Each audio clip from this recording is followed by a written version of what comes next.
Halo semuanya, oke. eh, Pada tutorial ini kita akan membahas apa aja sih yang dibutuhkan untuk membuat atau mendevelop aplikasi web. Oke, tentunya di sini kita akan membutuhkan aplikasi yang namanya web server, di mana aplikasi web server ini digunakan untuk menjalankan sebuah file yang berhubungan dengan web, yaitu seperti HTML, CSS, JavaScript, dan tentunya PHP itu sendiri. Dan tentunya kalau misalkan di dalam website, di aplikasi dan di aplikasi web itu pasti dibutuhkan juga sebuah database. Nah, tentunya kita akan menginstal itu juga. Oke, untuk softwarenya kita akan membutuhkan software bernama Exam, di mana seluruhnya sudah ada seperti Apache, kemudian PHP-nya, kemudian modul database-nya. Oke, kita bisa install di sini. Kita ketikkan Exam. Oke, di sini kita bisa klik download. Nah, ini situs resminya. Oke. Cukup lama. Nah, berhubung ini menggunakan koneksi IndiHome, mungkin nggak tahu ini ada kayak salah proxy atau kayak gimana. Kita pakai proxy luar dulu deh, kali cepet. Kita klik. Nah, baru muncul. Oke. Nah, di sini dia juga menyediakan beberapa atau varian OS, dimana kalau misalkan teman-teman pakai Windows bisa klik pilihan Windows di sini. Kalau misalkan pakai Linux bisa langsung klik di sini, atau pakai Mac OS, oke, tentunya bisa klik menu di sini. Nah, untuk lebih tahu versi-versinya, ya kita bisa klik download di sini. Oke.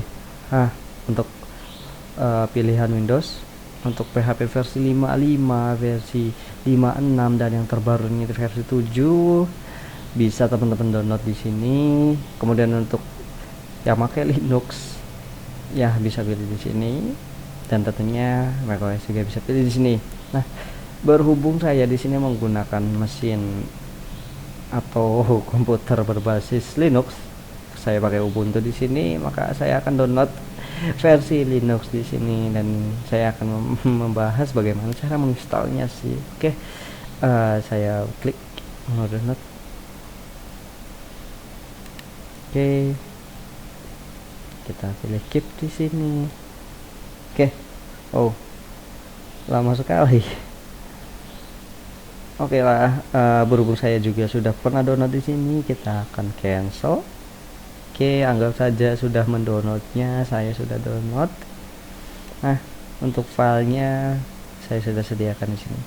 Untuk teman-teman yang belum download, silahkan download dulu, bisa pause videonya, kemudian bisa lanjut ke proses instalasinya. Oke, anggap saja teman-teman sudah downloadnya, atau lagi di pause dulu. Oke, untuk cara menginstalnya, sebenarnya dia menggunakan terminal atau konsol. Kalau misalkan teman-teman yang biasa pakai Linux pasti sudah kenal. Kalau misalkan di Windowsnya itu sendiri menggunakan command prompt atau CMD. Oke, untuk menginstalnya teman-teman silahkan buka terminal. Di sini saya sudah ada menu. Oke, klik terminal, atau biasanya dengan shortcut Ctrl Alt T. Duh, bising ya. Oke, pertama-tama si softwarenya ini, si aplikasi Exam ini harus dijadikan execute, atau bisa dieksekusi seperti aplikasi-aplikasi lainnya. Kalau misalnya kita kenal di Windows itu, kita bisa jalankan klik 2 kali terus next install seperti itu. Oke, kalau misalkan di Linux dia harus ubah filenya dulu. Kita dengan oke, bentar dulu, pastikan terminalnya ini, directory ini sudah di posisi dimana software Exam itu ada. Kita bisa ngeceknya dengan ketik perintah ls. Oke, di sini ada ya Exam ya. Nah, untuk menginstalnya atau kita mengubah dulu filenya berupa execute, kita ketikkan sudo chmod plus x, kemudian nama file yang dituju. Oke, namanya cukup panjang, kita bisa singkat dengan menekan tombol tab. Oke, kita langsung enter. Oke, di sini dia diminta untuk memasukkan password, kita masukkan password. Nah, oke, baru kita jalankan aplikasinya dengan mengetikkan perintah / nama aplikasinya. Oke, seperti biasa langsung tab aja, ketika 1-2 huruf pertama lalu tab, kita enter. Oke, kita tunggu di sini. Oke, dia muncul. Oh, apa ini?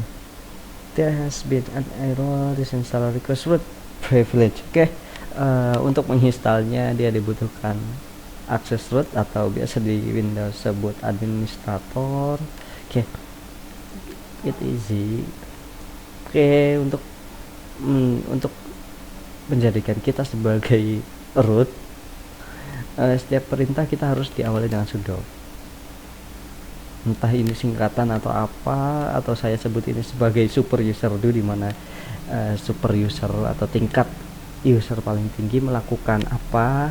Kayak di sini dia menjalankan aplikasi exam. Oke, enter, tunggu sampai muncul seperti tadi lagi. Nah, muncul. Oke, nggak muncul lagi kan, karena kita sudah sebagai root di sini dengan mengetikkan sudo. Oke, kita bisa langsung melanjutkan install. Kita klik next. Oke, kita pilih semua dulu, next. Oke. Installation directory di mana folder instalasinya itu berupa ada di sini, di folder root, di folder opt, dan di dalam folder lain. Oke, kita next. Learn more about Bitnami. Oke, kita bisa baca lain kali, karena di sini kita nggak bahas bagaimana belajar Bitnami atau tentang Bitnami lainnya. Langsung next saja. Oke, langsung next. Oke, kita tunggu loadingnya. Mungkin akan berjalan cukup lama, tergantung kecepatan PC teman-teman. Oke, mungkin di sini cukup lama, saya bisa pause dulu videonya, nanti kita bisa lanjut lagi sampai nunggu loadingnya selesai. Oke, instalasi sudah selesai, kita bisa langsung klik finish dengan menjalankan software exam-nya. Oke, kita klik finish. Oke, nah ini dia tampilan aplikasinya. Oke, yang pertama kali dia running Apache ini di sini yang software web servernya itu sendiri, dan MySQL di sini untuk database-nya. Untuk lebih lanjutnya nanti kita akan bahas lebih lanjut. Oke, di sini dia tampilan awal dari localhost. Oke, dimana di sini saya memberikan nama komputer dengan Linux. Ini sama aja kalau misalnya kita akses localhost. Nah, sama bukan? Oke, di dalam, saya jelaskan sedikit di sini, dimana software exam ini sudah terdapat aplikasi Apache sebagai web server, MariaDB sebagai database-nya, dan tentunya modul PHP beserta bahasa pemrograman Perl. Mungkin ini kita nggak pakai dulu ya. Oke, cukup jelas. Di sini ada beberapa menu-menu lainnya. Di sini ada application ini. Oke, dia akan mengarahkan ke aplikasi-aplikasi lainnya yang dibuat oleh Bitnami. Kita nantilah. Di sini juga ada beberapa pertanyaan yang umum yang ditanyakan, seperti bagaimana cara menginstall exam, gimana sih include MySQL ke dalam MariaDB, kemudian gimana cara menjalankan exam. Oke, di sini dia menggunakan perintah Linux atau di dalam terminal. Oke, banyak banget. Mungkin kita bakal bahas lebih lanjut. Oke, untuk mengetesnya atau gini, atau ada yang bertanya, kalau misalnya kita ingin buat aplikasi web server, ditaruhnya di folder mana sih supaya kita bisa akses di dalam browsernya? Oke, ada yang bertanya seperti itu? Ya, anggap aja ada yang nanya, dan itu pertanyaan yang cukup bagus. Oke. Oh, seperti yang sudah dijelaskan waktu di saat install XAMPP, di mana folder instalasinya itu ada di menu directory root, kemudian di folder opt, dan kemudian ada di folder lamp.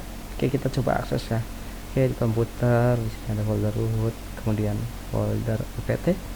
Oke, nah di sini ada folder lamp. Nah, dan kita masukkan aplikasinya itu di dalam folder ini, htdoc ya, htdoc. Oke, semua folder yang kita akan buat atau kita akan kerjakan ketika membangun sebuah aplikasi web, kita taruh di sini. Oke, untuk mungkin kita beri contoh, kita buat folder di sini. Ups, di sini dia nggak bisa bikin folder, kenapa? Oh ya, karena di sini dia terdapat di folder root dan hak aksesnya hanya bisa diubah, ditambah, dan dimanipulasi oleh permissionnya. Oke. Ya, oke. Yang bisa buat dan delete file cuman root, dan bisa ngakses cuman root. Oke. Oke, untuk merubahnya ini mudah sekali dengan sedikit perintah terminal. Kita bisa memulainya dengan klik kanan di sini, kita buka terminal di sini. Oke, kenapa melakukan itu? Karena supaya lebih cepat di dalam terminal sudah mengakses dalam folder yang kita tuju. Oke, untuk merubah permisi dari folder htdoc, kita ketikkan sudo, dimana kita sudah bahas sudo itu apa, kemudian kita ubah dengan perintah chmod lagi. Oke, kemudian dash strip r, kemudian angka 777, dimana ini kode permission access. Untuk Unix system, teman-teman bisa baca file permission di Google, cari ya dulu ya Google, soalnya kita nggak bahas ini di sini. Oke, kemudian nama folder yang dituju atau nama file yang dituju di sini, jangan contoh di sini htdoc. Oke, kita enter. Oke, seperti biasa masukkan password, kemudian oke. Nah, coba kita masuk lagi, kita coba buat folder. Oke, dia bisa. Oke, kita bisa coba buat folder dengan nama project ya, kita coba nama project. Oke, kemudian di dalam folder project ini coba kita buat aplikasi atau enggak satu file PHP. Kita bisa klik kanan new document, klik empty dokumen, kita ketikkan nama index.php. Barangkali ada yang nanya, kenapa sih harus mengetikkan nama index.php? Index.php ini adalah file di mana yang pertama kali akan dibaca oleh browser atau web server ya, tanpa mengetikkan nama filenya. Oke, untuk lebih lanjutnya kita bakal bahas lebih dalam di sesi selanjutnya. Oke, kita berikan contoh di sini. Kita akan menampilkan sebuah string untuk mengecek apakah sudah berjalan atau belum exam ini. Oke, kita bisa mengetikkan echo ini adalah perintah untuk menampilkan string atau value lainnya. Di sini saya akan menampilkan sebuah kalimat, selamat datang di tunafakulty.com. Oke, untuk PHP, aturan PHP sendiri, dia harus mengetikkan perintahnya di dalam tag PHP seperti ini, kemudian setiap barisnya harus diakhiri dengan semikolon atau titik koma. Oke, kita bisa coba save. Oke, kita close. Kemudian untuk mengaksesnya, kita pertama kali ketikkan localhost, kemudian nama foldernya kita buat folder apa tadi, project ya, project. Oke, kemudian enter. Kita coba lihat. Mudah kan? ya, sangat mudah. Oke, seperti yang kita harapkan di sini, kita buat satu file PHP dan diminta untuk menampilkan eho selamat datang, atau kita akan menampilkan sebuah kalimat berupa string, tipe data string yang ya kita bakal bahas itu tipe data, salah satunya string, ada integer dan lainnya. Oke, dan yang muncul ini sama.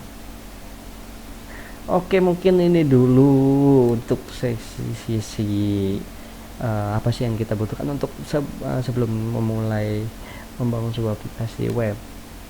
Itu kita ingin belajar pemrograman PHP, dan ini mungkin video yang cukup panjang, mungkin ini membosankan. Oke, kita akan bahas di topik selanjutnya. Sampai jumpa dan check care.